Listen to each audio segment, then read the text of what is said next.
Okay, I'm now going to call the General Committee meeting to order for April the 9th, 6 p.m.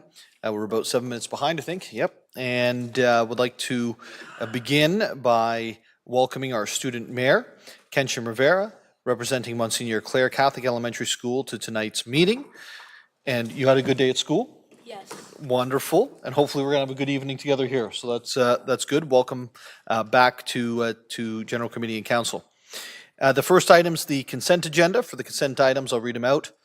The title, associated and recommended motions printed on the agenda, and members of General Committee can ask that the item be held to discuss it further. If an item is not held, the motion is deemed to be approved on consent. No further discussion of the item will take place at General Committee, and the recommended motions will go forward to City Council for consideration. I guess we'll actually take a pit stop here at the reports on the way. We have 3 reports from the Reference Advisory and Special Committees. The first one's the Affordability Committee from the 19th of March, and that is over to Councillor Nixon to give us that update. Thank you, Mayor Nuttall. As mentioned, the Affordability Committee met on March 19th, beginning at 5:30 p.m. In attendance were 3 members of the Affordability Committee and 5 other councillors. We're in attendance, as well as 17 staff members. We dealt with a number of issues. We'll start with Section A, which was a presentation concerning Solutions Labs, zoning bylaw. Michelle Banfield, RPP, Executive Director of Development Services, and Jennifer Roberts, Manager, Strategic Initiatives, Policy and Analysis. That's a long title. Hey, that business card is probably this big. Provided a presentation regarding Solution Labs zoning bylaw. Ms. Banfield and Ms. Roberts discussed slides concerning several topics. Members of council in attendance asked questions and received appropriate responses. Section B pertained to an application for zoning bylaw amendment and draft plan of subdivision regarding 830, 864, 894, and 912 Lockhart Road in Ward 10. We heard a presentation from Roy Duhamel, a representative of the Jones Consulting Group. And the purpose of the public meeting was to review an application for a zoning bylaw amendment. Mr. Duhamel discussed slides concerning several topics. And then Tyler Butler, planner in the Development Services Department, provided an update concerning the status of the application. There were no verbal comments received, and the ward councillor did have some questions, but was not in attendance, and will provide those questions directly to staff members. Also, we dealt with an application for an official plan and zoning bylaw amendment for 112 King Street, formerly 1 Hollyholm Farm Road in Ward 7. Jonathan Benskowski, a representative of Soul Arch, advised that the purpose of the public meeting was to review an application for an official plan and zoning bylaw amendment regarding to change the amendment to permit used car sales. Rachel Mulholland, planner in the Development Services Department, provided an update concerning the status of the application. And again, the ward councillor asked a number of questions and received responses. No verbal comments were received, and we had 3 written comments received from 2 utilities companies and the Lake Simcoe Region Conservation Authority. Also, we heard an application for zoning bylaw amendment and draft plan of subdivision for 989 Mapleview Drive East, Phase 2 in Ward 10. Corey Chisholm, representative of MHBC Planning Limited, and Jonathan Reimer, representative of WMI, advised the purpose of the public meeting was to review an application for an official plan and zoning bylaw amendment. Mr. Chisholm and Mr. Reimer discussed slides concerning various topics. And then we heard from Rachel Mulholland, again, planner in the Development Services Department, providing an update concerning the status of the application. The ward councillor was not present, but will provide was to provide questions directly to staff. There were no verbal comments received, and 3 written comments, again, from 2 utility companies and the Simcoe County District School Board.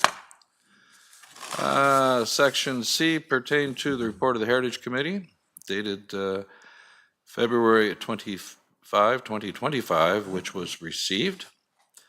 And Section D pertained to the 9-mile portage signage, where the matter was recommended to General Committee for consideration of adoption at its meeting to be held on, which was held on April 2nd, 2025. We had one more item, which was referred by motion 25-G-020 by General Committee on January 22nd regarding a memorandum concerning the CHIA/MZO update for 175-199 Esser Road and 50 Wood Street. The matter was recommended to General Committee for consideration of receipt at its meeting, which was held on April 2nd, 2025.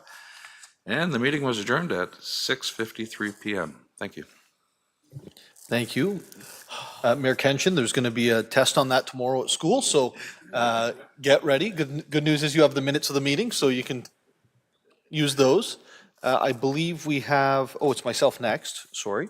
I was about to go to Councillor Morales, but the meeting for the Executive Committee, the only approval that we came out with was with regards to the Rec and Culture Department investigating a 55-plus seniors space, and that is seen on tonight's agenda as EXC1. Furthermore, we had updates on a number of projects the city's working on, lots of exciting news, and we'll certainly be having those updates more often and eventually bringing them to General Committee and Council. I'm going to go to Councillor Morales for the community safety meeting on the 26th of March. Thank you, Mayor Nuttall. We had it on March 26th. We received a couple of reports of various committees, but the main thing was we discussed the short-term rental regulations, and I will spare people the details because it was actually a really good discussion, very complicated, regulating short-term rentals with the nuances of student housing, rental housing, homeowner occupied, non-homeowner occupied, whole bunch of things. We ended up deferring it to staff to come up with a more nuanced, holistic approach, because the only thing worse than not doing enough on this file is doing it the wrong way. So that was it, and we adjourned at 6:55. Thank you, Mr. Chair. Appreciate that. So I'm going to go through the items. AF1, 9-mile portage signage. That's approved on consent. EXC1, 55-plus senior space at Lampman Lane Community Center. That's approved on consent. CSC1, short-term rentals regulation. This is referral back to staff. It's approved on consent. Staff reports, needle collection kiosks. Hold, please. That's held by Councillor Corser. FAC 001-25, the permitting of commercial motorized water sport operators. Hold, please. Held by Councillor Hamilton.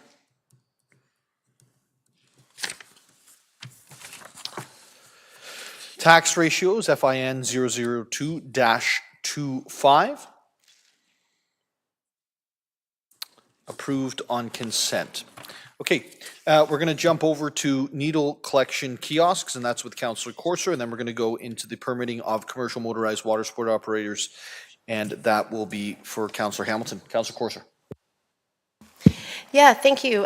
Through you, Mayor, to staff, I was just wondering. Sorry, Councillor, could you put the item on the floor, if that's okay? Of course. Thank you. Sorry, could I put the item on the floor as printed?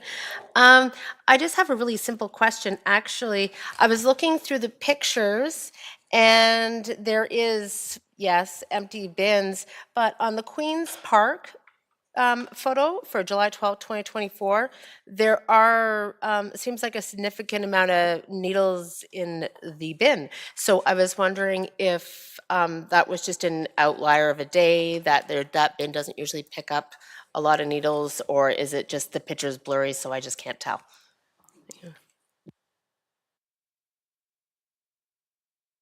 I don't know who to direct that to, sorry.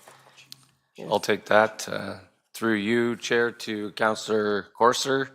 The bins are regularly picked up, and there may have been a one-off to have some needles in that one, but typically it is empty. Okay, thank you. That was all I was asking. Thank you very much. Any other questions or comments on the needle kiosks? Seeing none, all those in favor? It carries. We're now on to Councillor Hamilton, FAC 001-25, and this is the motorized water sport operators. Councillor. Thank you. I'd like to put the motion on the floor as printed, and I have a couple of amendments that I believe were circulated earlier today, but I'll read them out. That the permit criteria detailed in Appendix A to staff report FAC 001-25 be approved as amended to provide that personal watercraft do not operate inside of the marina to reduce liability and risk of damage for private vessels, to support the placement of vendors in a location to operate free of obstruction in Lake Simcoe and provide... Councillor, can I interrupt for 1 second? Yeah. I meant to say this in advance, Yes. and I forgot, so that's on me. Is there any way that we can deal with them one by one? Because I'm going to get Absolutely. confused. Absolutely, yes. And you've done a ton of work on this, so I don't want to... Yes, so I'll read one then. To provide that personal watercraft do not operate inside of the marina to reduce liability and risk of damage for private vessels. Do you want me to speak to that, to share where? Yes. So I think the intent of this one, within the report, you will see staff had recommended that the personal watercraft is operated inside of the marina there, the transient docks. And I just don't want to impose that level of restriction. As we know, that area is the busiest area on Kempenfelt Bay, right? You've got tons of boats coming in and out. Summer weekends, it is peak times. It's one of the reasons we moved the cadets was because of safety concerns. And so to have this operating in the busiest area of Kempenfelt Bay, to me, is a bit counterintuitive. I am by no means a jet ski expert. I will just say that on the outright. I am an avid boater. I did grow up in jet skis and Sea-Doos. I've ridden them. I've taught people how to drive them, but I'm not an expert. But I do know they're powerful machines. And for inexperienced riders, it can take a minute, a few minutes to get comfortable with it, to understand the power of the throttle. And if you're operating that in a marina, and I understand there's the slow zones and whatnot, but you've got boats coming in and at you. You've got very narrow lanes in there. So I think whoever the successful proponent or vendor is, I think it's a matter of working with them to really understand their expertise, their risk plan, their safety plan, and where perhaps the best area to operate is. I wouldn't want to rule out areas such as Tiffin, boat launch area, or South Shore area where there's less chaos, less vessels coming through. So I think I'm putting that in there because I think we've picked the most dangerous area, and I think we want to think broader than that. Yeah, thank you, Councillor. And I'm going to, if it's okay, I'm going to weigh in on this one early. With, I boat as well, and I don't think that the marina is the right place to be putting somebody who has their G2 license and has never been on any sort of motorized watercraft. It is going to be an issue. It probably already is an issue with the rentals that took place last year. And so I agree with you on not the marina.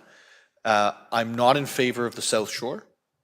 I think that, to the same point of we're moving them out of the way for safety reasons, I think we've got to respect that. We've made a decision. The Tiffin, that was one of the reasons I didn't support the cadets moving to the, way far to the west side over at, I guess, just straight across from the Tiffin boat launch, is that I feel like it's kind of busy there as well.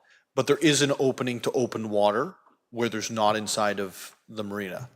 And so for me, what I'm looking for is a location that's attached to land that is not going to create a whole bunch of hurt and pain for ward councillors, because, imagine if we put it at Tyndale Beach, or we put it at, I don't know, Royal Oak Park, or we put it over, what are the parks, St. Vincent Park. Like, we'd get crushed, guys. We would all get crushed. So it's got to be, to me, I'm looking at it, and it's got to be, over by that Tiffin boat launch. And I think that's exactly the place that makes sense. And so I would ask that we're more prescriptive in the location. Nowhere is going to be perfect when the law says that you don't have to have a boater's license to operate one of these. But doing our best, I think, makes sense. So I'll leave those comments because I can't move amendments or motions, and open to the floor if there's any other.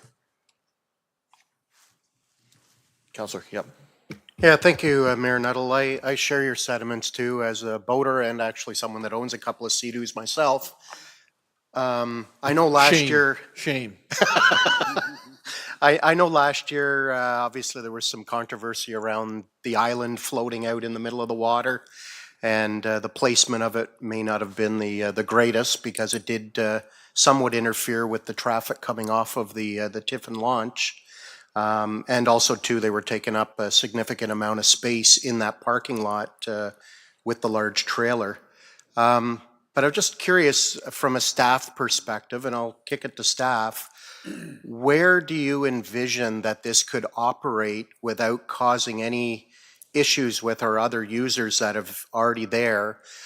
Because again, looking at it from a tourism perspective, this is a very good piece when it comes to a tourism side of things, but I do see where it could cause conflict with boats going in and out of the marina in the two locations, along with the transient docks. And then also too, we definitely, now that the Sea Cadets are being moved over to the South Shore, we don't want Sea-Doos interfering, especially if you've got younger, inexperienced users driving these things, and especially at speeds of 80 to 100 kilometers an hour, potential catastrophe could happen. So just curious if staff have identified a location, and if not, if at least they've got some idea where this potentially could be. Through your worship to Councillor Harvey, the area that staff had recommended that the Sea-Doos launch out of is the transient boat launch, not the main marina. I agree. It's just far too crowded, whereas the transient launch is a pretty straight run out, and it's not nearly as crowded. We have looked in the past at the Tiffin boat launch, but the Tiffin boat launch isn't staffed. And during the pilot period, during this first year, we think it's really important to be able to get all of our operators, licensees, whatever we want to call them, together, because we believe that everybody will work together to help build this program, and I assume that we're going to have to revise bylaws and regulations and that sort of thing over the course of the year. There are pretty minimal regulations related to water. Transport Canada will tell you that if you call them directly, and that's why they were very excited about the city taking ownership of the bay here, because they technically own it, but they also recognize they don't have the resources. So that was our plan. Again, we did have concerns with the island location, I call the island location, last year, just because of where it was, and I know there was some friction with the parking lot and people launching out of the Tiffin launch, and a little bit of issues with the ducks or geese or whatever they are that were over in that area as well. So that was our recommendation, is working out of the transient boat launch. Thank you for that. And just to follow up, has there been any consideration, because even the transient boating area can be extremely busy, especially on a weekend. A lot of times it's jammed full. And I can't envision that we're going to start losing a few boat slips to be able to permit a private company to operate. And also too, when you consider the type of devices they typically, whether they're going to use the plastic floaties for them to go up and on, or if it's going to be just the wood perimeters like they had on the floating island. But has any consideration been given to the shoreline, whether it's over near the Tiffin but way away from where the launch itself is, or whether it would be like further around the north side somewhere? Because I can see that spaces like that, having those wooden floaties tied to the shore somehow would probably be less problematic than areas where there's a lot of other boaters already using that space. Through your worship to Councillor Harvey, we hadn't actually considered other areas. We were looking for areas that were already staffed, that we could have the operators work out of and that we could work with them directly. The marina only has 2 full-time staff members, and it's those members, those 2 individuals that are going to be responsible for making sure this is a success. So we don't want to have them have to run off to, I don't know, the South Shore or wherever. We simply hadn't looked at that. We have actually considered a floating island, similar perhaps to the one that was there last year, but bringing it inside the transient boat launch. So, we don't have to do anything different. They don't have to take up individual slips, but they're all within that area that's already staffed. Great, thank you. Just before I go, I see hands. I saw Councillor Hamilton. Did I see? Okay, so I'm gonna go to you, and then I'm gonna go to Councillor Hamilton, if that's okay, just because you've spoken. But before Mr. Hughes, the cadets. So are they operating their sailboats out of the transient area this year, or are they operating now on a short-term fence or something like that over at the South Shore? Your worship, they're operating out of their existing site down next to the transient launch, and that's part of the reason why we are recommending the locating geofencing, so that these vessels would have a very straight path to, once they get out into the bay, we could have a lot larger area to work out of. But once the vessels are geofenced, you must go kind of between these lines. It's like a virtual buoy line, right? Once you get outside those lines, it just stops. You have to get yourself back in.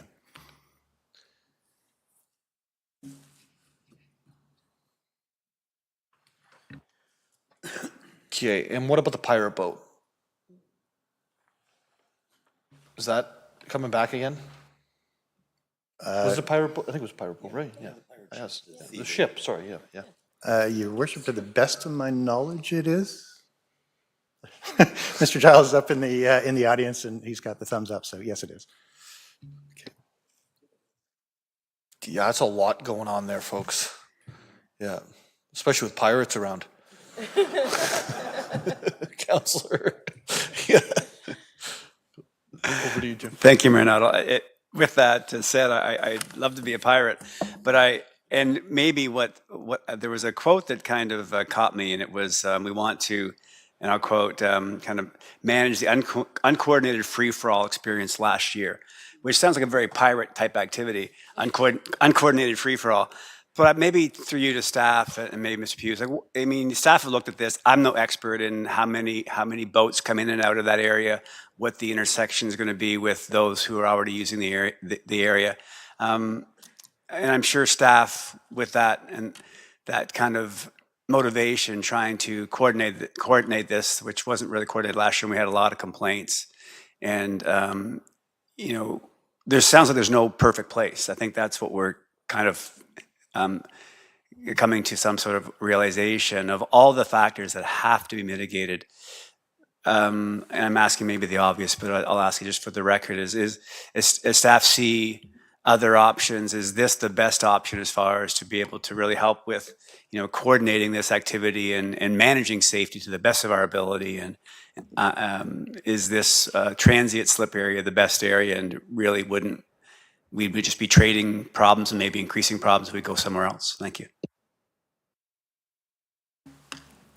Through your worship to Councillor Harris, so we believe it is, at least for the pilot year. Like once the program is established, and frankly, we know what we're doing, and our operators know what they're doing.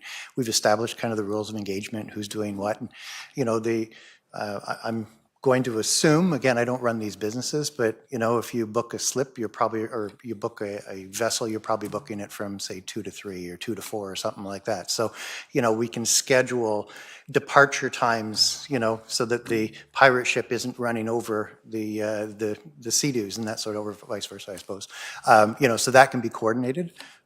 If it goes someplace else, there's that disconnect, and it's the disconnect that we're trying to avoid, at least during I almost said the pirate season, the pilot season. Thank you. I'm definitely going to Councillor Hamilton just ask a follow-up. The kids splash park, I don't know what it's called. Actually, it's on my Splash Ontario Water Parks. It's attached to land, right? Like there's if Your worship, it's off Centennial Beach, so Yeah. it's not, you have to get wet to get to it, but yeah, it's off the north side, I guess it is, of Centennial Beach. the satellite says it's attached to land because it looks like there's something going to land, but maybe that's something else. I don't know. Is it what keeps it in place? It's anchored to the bottom of the bay. So there's nothing that attaches back? No. Okay. How do we regulate where it's allowed to be then?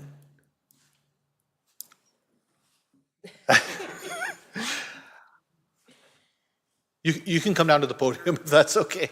I'm sorry we're putting you on the spot.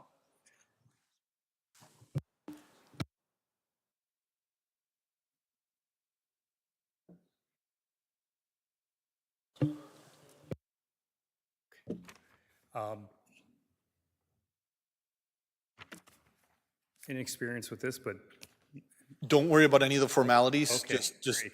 yeah. When the contract was created, they defined a general location. That contract is expiring at the end of this year, and that is going to be negotiated because it has grown exponentially over the last 5 years. So that is a big question mark. To answer your question, on shore, they have a kiosk on shore that direct citizens and patrons to swim out to their floating area. Okay, so that's great. So we have defined a general area, and so no one else can come and pull a splash park up, let's say, beside the South Shore Center. That is correct. Okay. So I want to do that if I'm going to do anything. Because I think that if we can define an area, and I'm not sure that it should be done on the floor of this general committee because we'll be here till, well, next meeting. And I'm not talking about the city council meeting after. But that's what I would like to do. And I think that if we can put that back to our public servants to do that as part of that, Councillor Hamilton, and that would require that inside of the wording. If it's not there, I can't remember what the exact wording is. But to me, I don't want it inside of the marina. Like, it just doesn't make sense to me that we don't want it at South Shore because the kids are going to be launching their boats there for like next year and the year after that and the year after that. But for this year, it's okay to be beside the kids launching their boats. It also doesn't make sense when you're looking at the tourist activities that we've directed there already into that transient area for the pirate ship, and then to add in these vehicles, for lack of a better word. So, Councillor, I'm going to go back to you now, and if you've already got that in the wording, great. If not, then if you can just add that in, not the marina, but. Yeah, the second bullet actually, it goes hand in hand with this. It says to support the placement of a vendor in a location to operate free of obstruction in Lake Simcoe and provide a safe harbor, including the transient marina, because that was an option that staff was looking at with no boat shuttling being required. So again, I think 1 and 2, we just need to play with the wording to capture exactly what we've said, right? I didn't want to choose a location tonight either because I don't think we're the experts on it, and I think staff just cannot be restrictive. I think we don't want to just look at the transient docks. I think we want to absolutely rule out the marina. So let's go back and look. Let's work with the successful vendor or where the appropriate spot is. So I can work on wording of that on the fly, or perhaps Wendy's doing a great job doing it.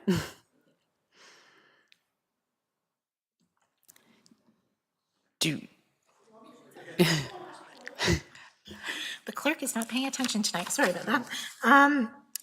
I would just say that the location of the, I guess the headquarters, so to speak, of the water sports, motorized water sports, be determined by corporate facility staff in consultation with the vendor, the successful vendors.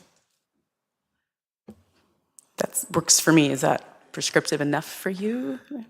That to me is, I'm okay with, as long as it's not the, like, I don't want to add the South Shore, right? Because we're going to get into the same issues with different users.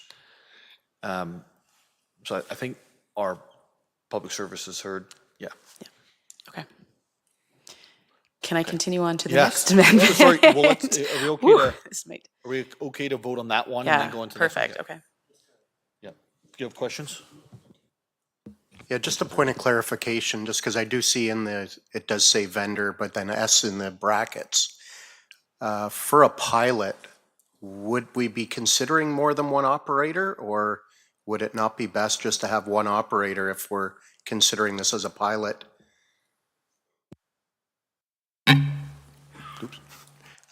Through your worship to Councillor Harvey, we're only considering one personal watercraft PWC operator. There's a number of other vendors for different types of services. They're very different, though.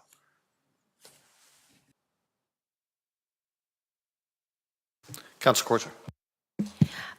Just so I can get a little bit of clarity, so we are instructing staff to go back and take a look at a location, but we're suggesting that it's not the transient, correct? Not the transient and not the full-time marina. Yeah, because I was going to say, I was going to mention that the transient as well, we get a lot of visitor boats in there, and they're not familiar sometimes with the water as well, and having that extra pressure in that space might not be the safest place either. So that was just my comment. Okay, so we'll take the vote on the First Amendment. All those in favor? It carries. Floor is back to you, Councillor Hamilton. Okay, so moving on to the third bullet and changing it slightly, but live on-water supervision being required for rental groups over 3 participants, with the rental company being responsible for the trip plan and experience of the renter.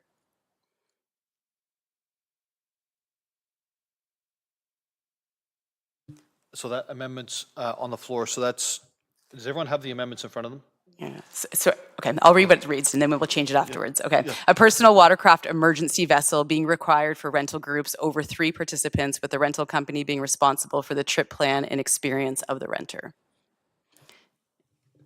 And I can speak to that. Yep, go ahead. Yeah, so I think, and again, I've talked to a couple of operators in this field to sort of understand, I love this idea, I love this notion, this is why we brought it forward, but for me to do this right, we have to be making sure it's being operated as safely as possible.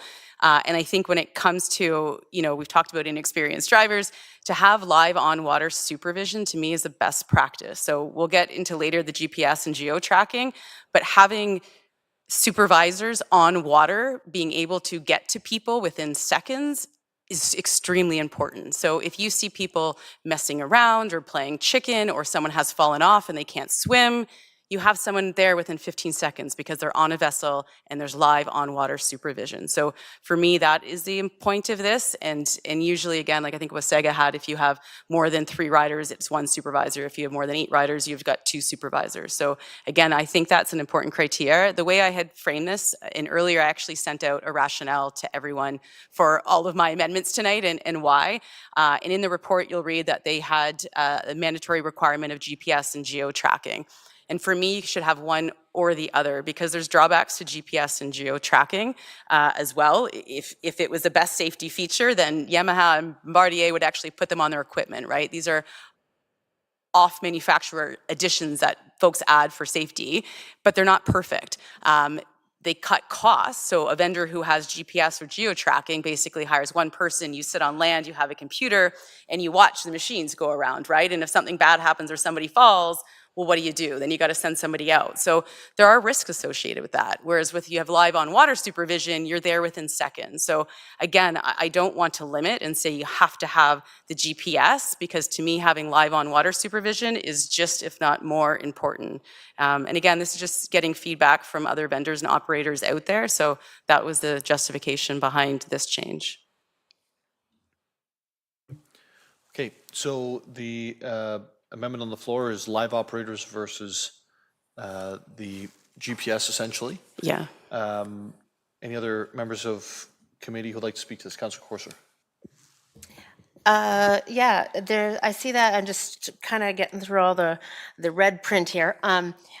So the other, through you, Mayor Nuttall, to, I guess it'd be Mr. Pugh, I believe. The other, in the places that have been contacted to take a look at what they were doing with the geo-tracking and all geofencing and all the other toys that they had on these, did they have somebody as well overseeing it? Like firsthand, somebody that was accompanying the riders? Through your worship to Councillor Corser, I'm going to defer this one to Mr. Giles. He's the one that has been making all the phone calls here. Thank you. Through your worship to Councillor Corser, we canvassed the industry. The standard was over 3 riders came with a guide, but each voyage is evaluated based off skill. So a competent rider doesn't need a guide, but riders that need a guide have a guide. And the 3 was the threshold, but it's up to the vendor to define whether they need a guide or it's they can open up their geofence and allow them to travel to Aurelia at their own leisure if they wish. If I could follow up with that, how do you know how they decided if a rider was experienced with the machine? Through you,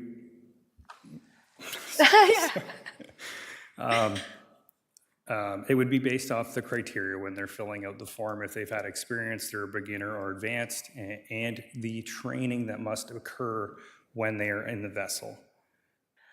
Okay, so it wouldn't be like you have a power boater's card, because I got a power boater's card and I have a sailboat, so it definitely not related. So it would be a voluntarily filled out form. Correct. Well, Stating that I had years of experience with correct. I'm very leery about this because I am a boater and I've seen a lot of dangerous behavior with these. And I agree with Councillor Hamilton that we need to be as safe as possible. And I never rented a jet ski, so I'm just trying to wrap my head around all the information that's been done. That's fantastic, because I don't know what rules are allowed, and I don't know how many rules that we actually as a municipality can place on these vendors, because I know that there's different people, different fingers in the pie here when it comes to Transport Canada and different things. So a long way of saying that there is no absolute form proof that there is standard through the industry of anyone having experience with a machine. It's just each vendor has their own forms that they use. That is correct. You're evaluating the skill of each rider every time they come in, and they fill out criteria, or they evaluate them as they are on the vessel, training them how to use it. And that, of course, there's no, like I said, there's no standard of how that's done. There is no standard like a driver's license test. You need to see the person competency level, and if they don't have the competency, then they can be placed as a beginner or intermediate, and that would set the stage for how the vendor would support them on the water. Yeah, I hope it would be the best interest of the vendor to make sure that, yeah, they get, they have to be insured and all the things. So, okay, thank you very much. Deputy Mayor. Thank you, Mayor Nuttall. Through you to staff. Correct me if I'm wrong, there was an issue with some of them, of the personal watercrafts with the water treatment plant. Is that correct?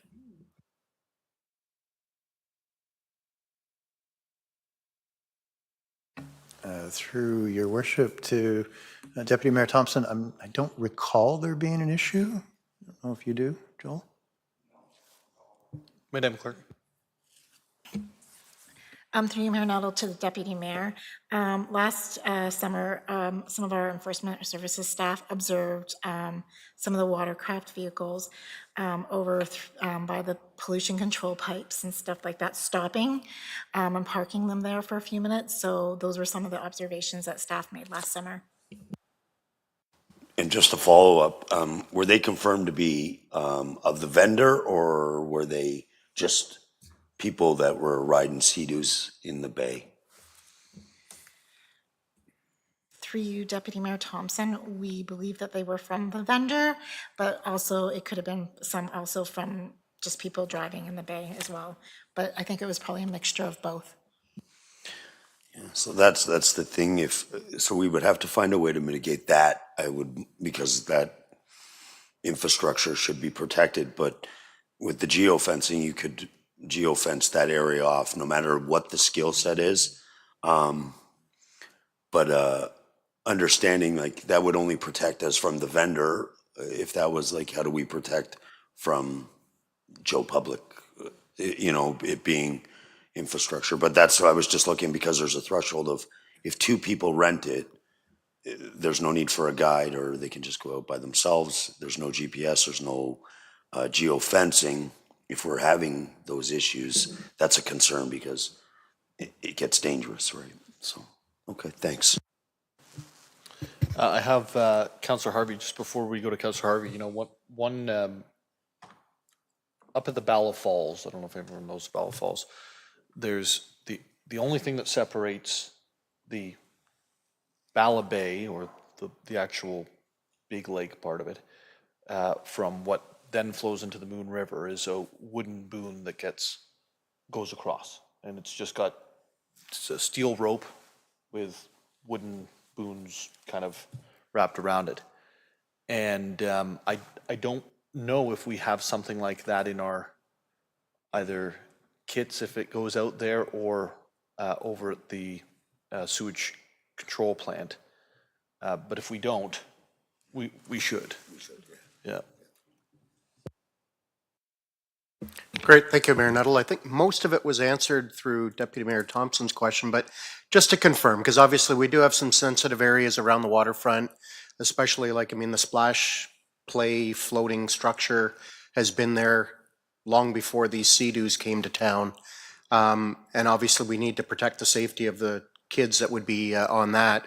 So what I'm hearing is, and please confirm or deny, that if we did have the GPS or geofencing capabilities, that would limit the Sea-Doos from being able to even get close to that area to ensure the safety of the others that are using the water at the same time. Is that what I'm hearing? Through you, Mayor, to Councillor Harvey, that is correct. Geofencing defines a threshold of on power and restricted to an idle or a speed per se. We currently have a swim area in Centennial Beach that says no boats. So potentially 100 yards from that, we can define the geofence and restrict any powered movements towards that at a high speed. Okay, great. Thank you for that clarification. Obviously, having the guide with those larger groups, I totally agree with that, but I struggle to support the second piece of, I'm assuming it's a separate amendment, the geofencing piece of it, especially at a pilot side of things anyway. So I'll leave it at that. Thank you. Okay, Councillor Riepma.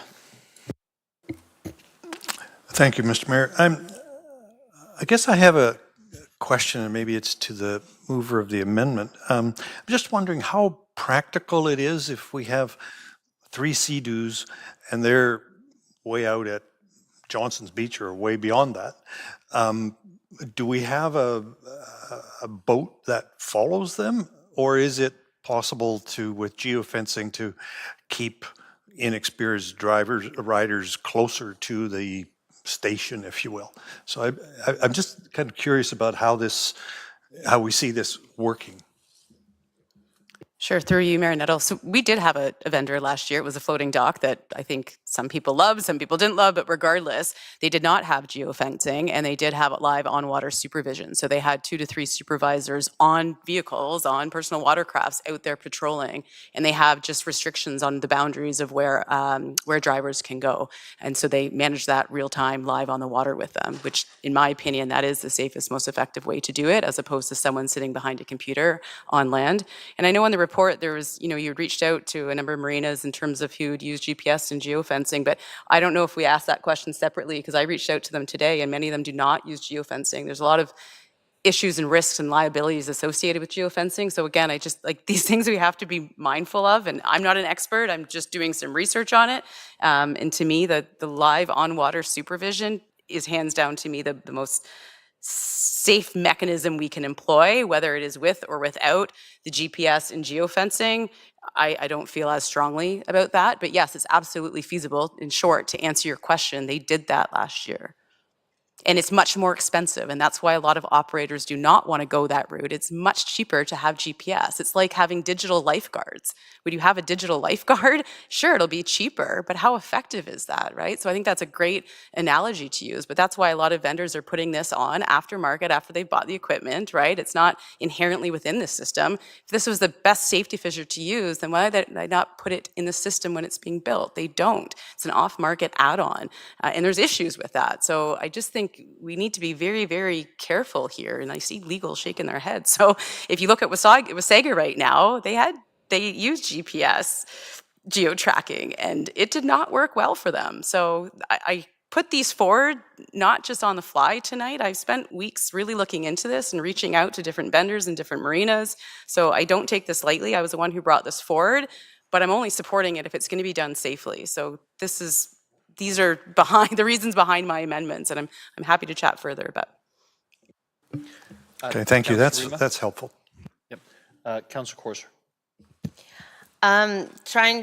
So with the conversation about having somebody overseeing is much safer than relying on the geofencing thing. Oh yeah, I agree. But my concern is when we have, if a vendor is saying, okay, you're experienced, so you can take this jet ski out or Sea-Doo out, and they don't, are not maybe respectful or don't understand the rules around the lake, and there's no way to control them. If they don't have, if the vendor allows somebody to go out without supervision, then I think that we need to be a little more mindful of that, because like you said, it's a rental. And if it's somebody's actual jet ski and they actually, like you were saying, they don't build them in, well, when it's a rental, there's a little more responsibility for people that are using them, I believe, especially if there's only 1 or 2 people that get to go out and there's a maximum of 3. So is there going to be one person going out, one per person? So it's kind of a little messy there for rules and regs, I think. may I respond to that through you, Marinette? Is that? Yeah. Yeah. I don't have anyone else on. Just because I agree with everything you've just said, and for me, it's not optional, right? It's not if there's 3 or more. There should be live on-water supervision, period. And so the way I had framed my amendments earlier to everyone here was you either have GPS tracking or you have live on-water supervision, and there's not a minimum number, and it doesn't depend on the experience of the driver. It is they are out there. So that was my amendment put forward, because I think between the two, we shouldn't be restrictive, but you have to have one or the other. For me, the live on water is a better feature, but I'm happy to put one or the other. Just if I could, why couldn't we do both? Like, both seems to be, they cover all our bases.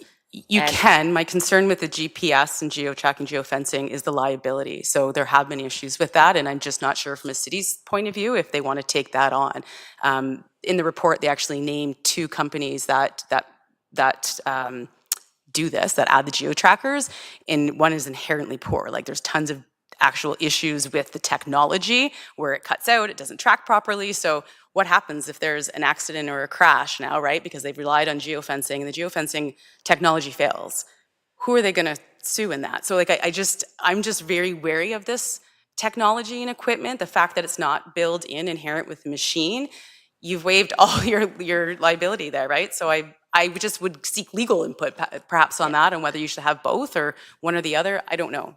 That's why I figured that both would be the safest mode to go into, because then we won't have a situation where we have a vendor saying, go ahead, go out, and there's like 2 or 3 people that are out that are experienced. We keep that under control with the geofencing, and if it's not always reliable, we still have somebody that's keeping an eyeball on things. And there's always a question of, so how many per rider? So if you've got 2 or 3 people maybe going out patrolling the area and you've got 10 riders out on jet skis or Sea-Doos, how safe is that if they are not like kind of like, you know, the kids in the schoolyard, how many teachers are patrolling? So it's a lot of information. I don't know if, what is industry best standards practices, or what are, there should be rules around this. You think there would be rules around this, and if we're the ones that are making up these rules, I'm not comfortable with that, quite frankly, because there should be some Ontario transportation or the Ministry of Transportation standards or something about this.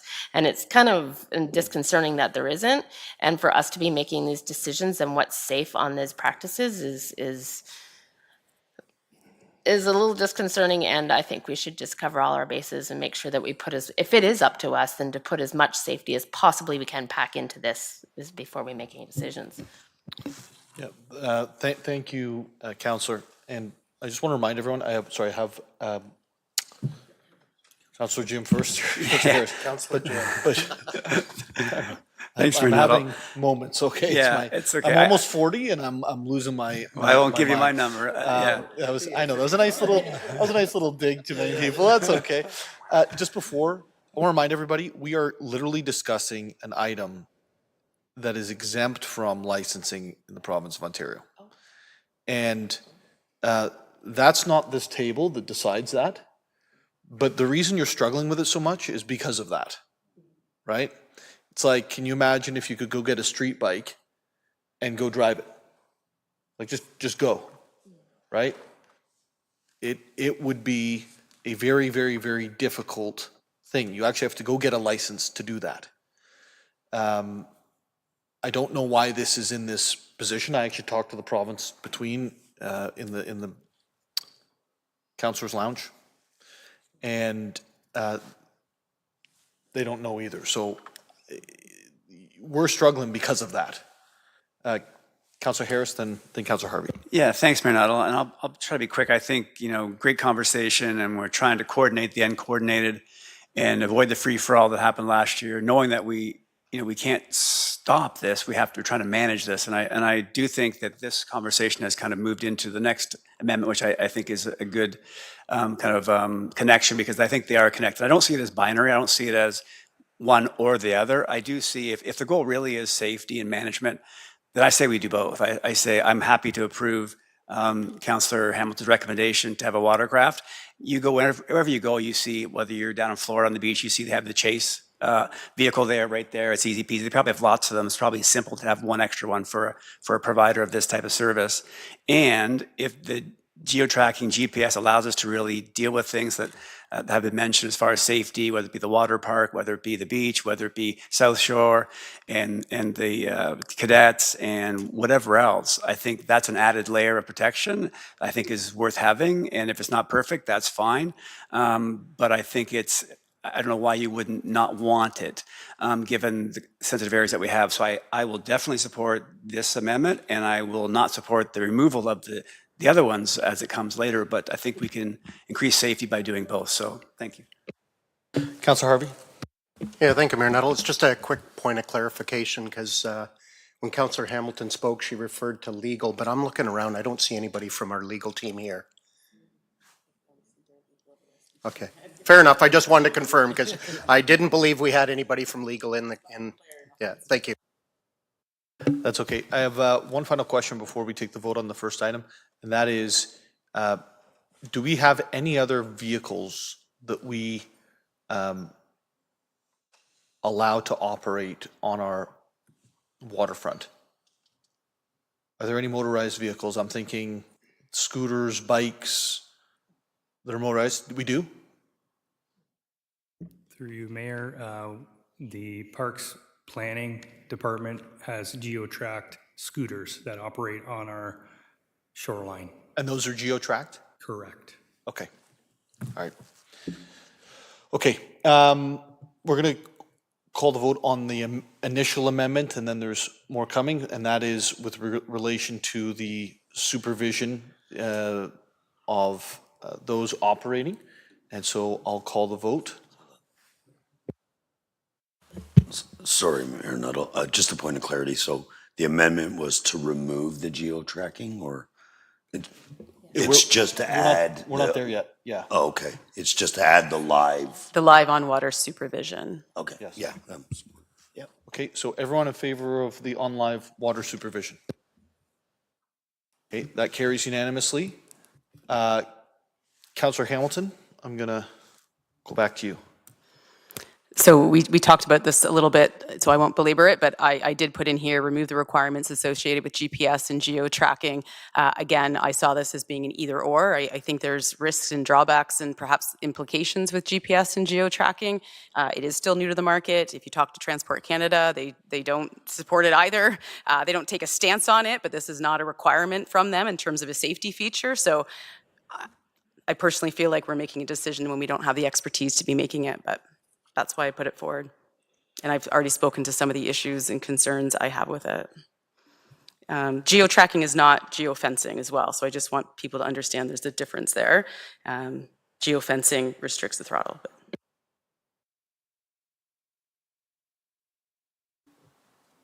But you need geo-tracking to do geofencing, correct?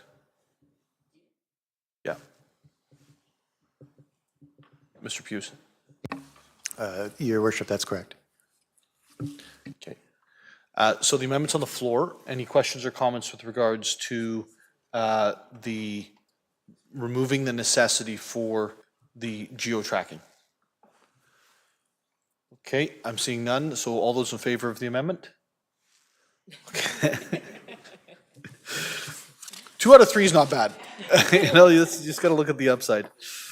We're going to move on to the next amendment. Yeah, so second to last one here, it reads that to remove the requirement of the personal watercraft must have intelligent brake and reverse mechanisms. And again, this one I'm sure will raise eyebrows. If you've ridden again a jet ski or Sea-Doo, you will know it's like driving stick shift, right? So to go into reverse, there's an extra throttle there. For really inexperienced drivers, operators sometimes remove that so they only have the forward throttle. So if you want to stop, you just let go of it. Because to do the reverse it's actually you need to be somewhat experienced. You need to have the proper mechanics. You need to know how to operate it. So oftentimes they'll have a fleet and they'll have 1 or 2 that only operates in the forward direction, depending on the experience of the driver. So again, I just don't want it to be restrictive that every watercraft must have it, because in some cases it's up to the operator to determine the level of ability of the rider. And I feel like they have the expertise to know whether or not that specific rider should be able to handle the stop and reverse. So that's why I've put it on. And again, this is just my conversations with operators out there. So I've put it on to raise awareness again in terms of other safety elements, and leaving it up to the people who provide the service that have the actual expertise to determine what to be using and what not to be using, depending on the experience of the rider. Okay, I'm going to go with Councillor Courser, then with Deputy Mayor Thompson. Yeah, just looking through the report, I'm seeing that there is 3 Turkey Point, Waterline Recreation, GeoTrack, and BNR, which is BNR is what we're discussing, right? IBR. So is that the same? Okay. So that is a must. There's no question. Northern Lakes Marine, Muskoka, it's a must. Muskoka Power Sports and Rec in Muskoka, it's a technology is a must. So these 3 places that rent out, that have this service, there's no question that they won't do it without this technology or this gear shift, if you will. So I'm just wondering if the change of reverse and forward. So is it because it's a smaller body of water? Is it because of where they're located? Or is there just, this is a more of an unstandardized industry? Mr. Hughes? you and your team, if that's okay. So through your worship, to Councillor Corser, if I understand the question, you're asking if this is kind of a standard now? Or why do we have it, why don't we have it? Is that? Yeah, thank you. It's just that there's three of the investigation that was done, staff connected with 6 operators, and 3 of them have this reverse technology, whatever it is, as a must. They must have this technology on their jet skis or Sea-Doos. So I'm just wondering what would be, is there a certain situation where they must be on, where they wouldn't be on a normal location? No, through your worship, all 6 of them have it. All the Sea-Doos that you buy today, it's a standard feature. It comes with it, and it has been for a few years from what I understand. Oh, okay, so somebody that's used to using this and they're on a jet ski and it's not there, would that make a complication in, on an unfamiliar vehicle that they're driving on the water? Good question. I'm going to defer to Joel on this one. Through your worship to Councillor Corser. I'm not an expert rider, but if my vehicle didn't have reverse and I'm used to having it, you would assume that it would be challenging. But to Rick's point, this is standard in all vehicles produced today, that this is a standard feature. Thank you very much. Obviously, I don't know, so thank you. You're just used to getting buzzed by them when you're on your sailboat. Yes, I am.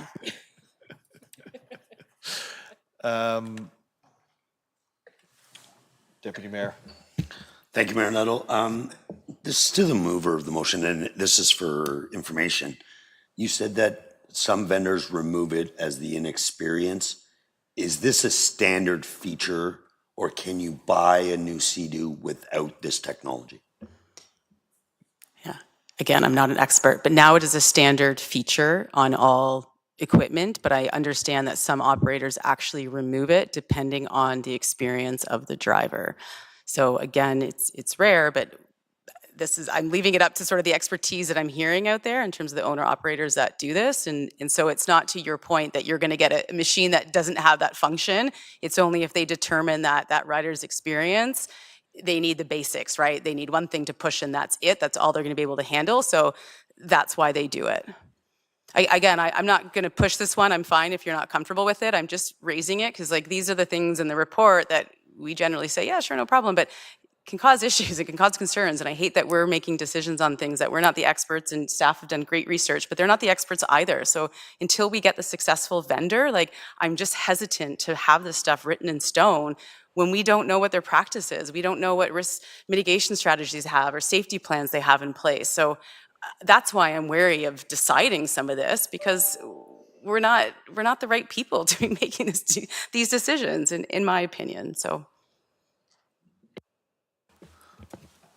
Thanks. Yeah, I wasn't sure. Unlike Councillor Harvey, I don't own a Sea-Doo or a boat. Yeah. I'm the shape to Bob. I don't swim well, but so and it's almost on something Councillor Hamilton said earlier.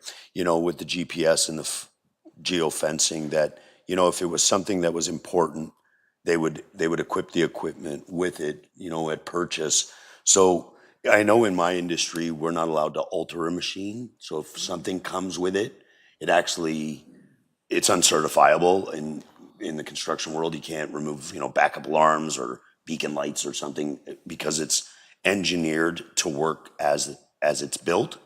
So for that reason, I have trouble removing it, only because engineering safety standards, when they sell something, are installing this. And that's why I asked, was it an option or is it now standard practice, which machines evolve, and they probably think it's best practice. So for that reason, I have trouble with this. Sorry. I am mistaken. You can buy new without. They're novice machines and equipment. So I was mistaken on that, and I just want to correct myself. Okay, thanks. Any other comments or questions from members? Councillor Corser. for taking a lot of time on this, is because it's something that I've seen trouble on the water, and it's terrifying, and I just really freaking out about making these kind of decisions because I know how dangerous it can get out there and how fast it can go south. So if I can be clear, this intelligent brake and reverse. So the difference between the intelligence brake and reverse, I don't even know why I should be asking these questions, but intelligent brake and reverse, is that a difference? Is it a more complicated throttle system than what would be in an on-off?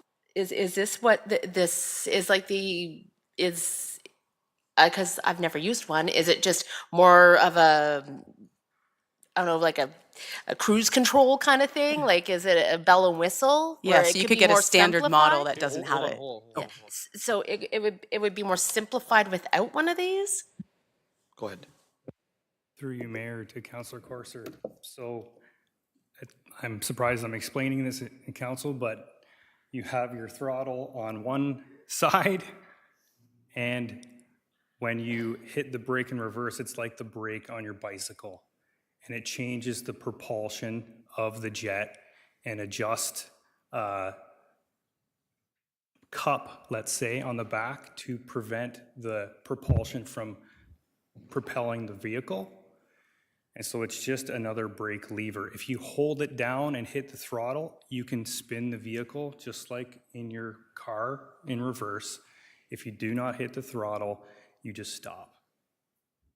Okay, I guess there's no brakes on the water. You slow down in momentum, right? So this kind of curbs that. I don't know the statistics, but if you were to look online, you reduce your speed immediately by stopping propulsion. Okay. Again, sailor. So these are all new things to me. Thank you very much. Hey, sorry, Councillor. Did you want, all good? Okay, perfect. Thank you, Mayor Councillor Nuttall. Harvey, I have missed you twice. That's all I'm good. sorry. And I appreciate your demonstration because I thought I was going to have to do it. So thank you for taking that away from me. So to give you an idea, maybe to kind of help things out a little bit better, just going off, and again, I'm a Sea-Doo guy. I don't know Yamaha or Kawasaki machines at all. But Sea-Doo advertises that it'll stop your vessel 100 feet quicker than if you don't have it. And I know from operating, because I have two that don't have IBR, and I've been on ones that have IBR, world of difference in trying to maneuver, especially when docking, whether you're going up to get fuel or whatever the case may be, because no matter how slow you try to go without IBR, you're literally smashing into the end of the dock at a couple kilometers an hour. There's no way to stop that. So IBR, and to be quite honest with you, if you can't figure out two different throttles and one's controlling the IBR, whether you're in neutral or going in reverse, you probably shouldn't be on the machine. But it is definitely more safer, and Mr. Hughes is right. It was an option years ago, but as of 2025, Sea-Doo puts it on every model automatically. So it just goes to show you that it's a safety factor, and the reason some of the older machines didn't have it as an option comes down to pure cost, because it was about a $2,000 option. And that's why I didn't buy it either, because I'm cheap. Thank you. Okay, I'm going to call the vote on this amendment, and all those in favor? The amendment is to not require the braking reverse. So all in favor of not requiring the brake and reverse? Okay. All right, so that's, we'll move on to the next. The last one, hopefully this is a simple one, just to exempt the emergency vessels from permit fees. So again, if we're requiring the on live water supervision, that's not money making, that's for safety. So I think they should be exempt from the permit fees, and I think staff was supportive of that as well. Perfect. All those in favor? Oh, sorry, we have a quick question from Councillor Harvey. Yeah, sorry, I just wanted a little bit of clarification from staff, because I know when I was there, because I have had at least one meeting with these individuals that were operating last year, and the ones that they were using to go around are the same vessels that they also rent out, was my understanding. So how do we differentiate what's an emergency vessel and what's a vessel that they're renting out? Through your worship to Councillor Harvey. Great question. We would ask for a list of the rental vessels, and if they want to bring in number 11 to use as their chase boat or their chase vessel, that's great. There won't be a fee for that. But say the 10 that they're going to rent out, 1 through 10, there's a fee for that.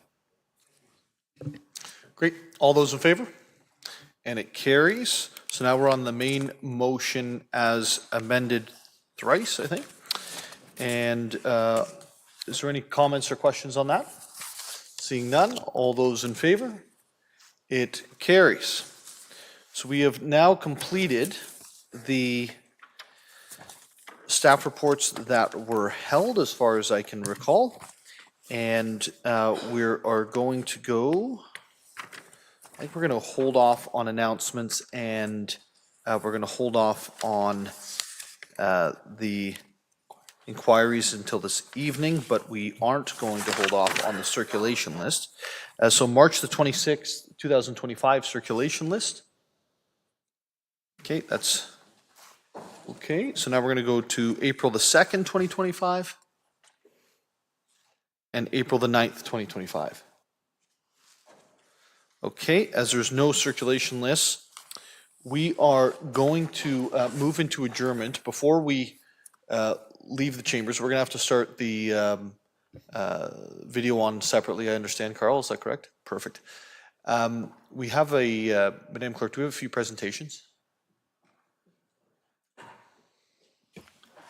Team Arnetto for council? Yes. Okay, so we have the poet laureate tonight who will be reading a poem to celebrate Poetry Month. And then we have a new student mayor to be brought on board. But otherwise, it's just committee reports. Wonderful. So here's how we're going to deal with this evening, because I want to break, and I'm sure others want to break at this point. We're going to proceed with the swearing in of the new student mayor. And we're going to also proceed with Ty coming up and speaking and presenting. And then we're going to take a break and come back to the rest of City Council. Okay? So Carl, over to you. You need 5 minutes? Perfect.